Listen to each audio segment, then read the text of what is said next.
તો આગળ વાત વડોદરા શહેરને નશામુક્ત બનાવવા માટે પોલીસ વિભાગ સતત જાગૃતિ અભિયાન ચલાવી રહ્યું છે। તે જ કડીમાં આજે વડોદરા શહેરમાં પોલીસ દ્વારા ફેકલ્ટી ઓફ સાયન્સના ખાતે સંકલ્પ નશામુક્ત વડોદરા તરફ એક અભિયાન અંતર્ગત ડ્રગ્સ અવેરનેસ કાર્યક્રમ યોજવામાં આવ્યો।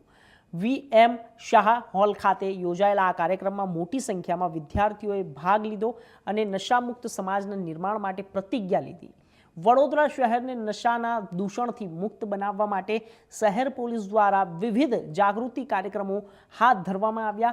બપોરે 4 વાગે એમએસ યુનિવર્સિટીની ફેકલ્ટી ઓફ સાયન્સના વીએમ શાહ હોલ ખાતે સંકલ્પ નશા મુક્ત વડોદરા તરફ એક અભિયાન અંતર્ગત ડ્રગ્સ અવેરનેસ કાર્યક્રમ યોજાયો અને કાર્યક્રમમાં મોટી સંખ્યામાં વિદ્યાર્થીઓ ઉપસ્થિત રહ્યા।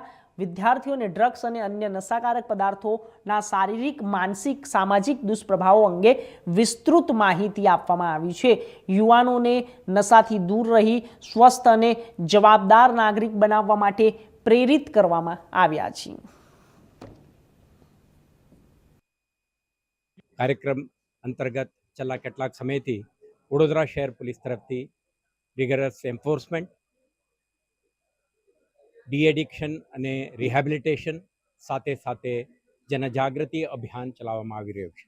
આના ભાગરૂપે આજે એમએસ યુનિવર્સિટીના પ્રાંગણમાં સંકલ્પ કાર્યક્રમનું આયોજન કરવામાં આવ્યું છે, જેમાં મોટી સંખ્યામાં પ્રોફેસરો, વિદ્યાર્થીઓ, સોશિયલ મીડિયા ઇન્ફ્લુએન્સરો અને અન્ય સ્ટેક હોલ્ડરો પાર્ટિસિપેટ કરી છે। આ કાર્યક્રમના માધ્યમથી આપણા પ્રયાસ કરી છે એમએસ યુનિવર્સિટી જેવા પ્રતિષ્ઠિત યુનિવર્સિટી કેમ્પસમાં ભણતા હજારો યુવાનો ડ્રગના શિકાર ન બને, પોતાના એકેડેમિક ડેસ્ટિનેશન જીવનના લક્ષ્ય સુધી પહોંચવામાં સફળ રહે, ક્યારે ટોબેકો, આલ્કોહોલ કે નશીલા પદાર્થોના શિકાર ન બને તે માટે જનજાગૃતિ ઊભા કરવા માટેનો એક પ્રયાસ છે।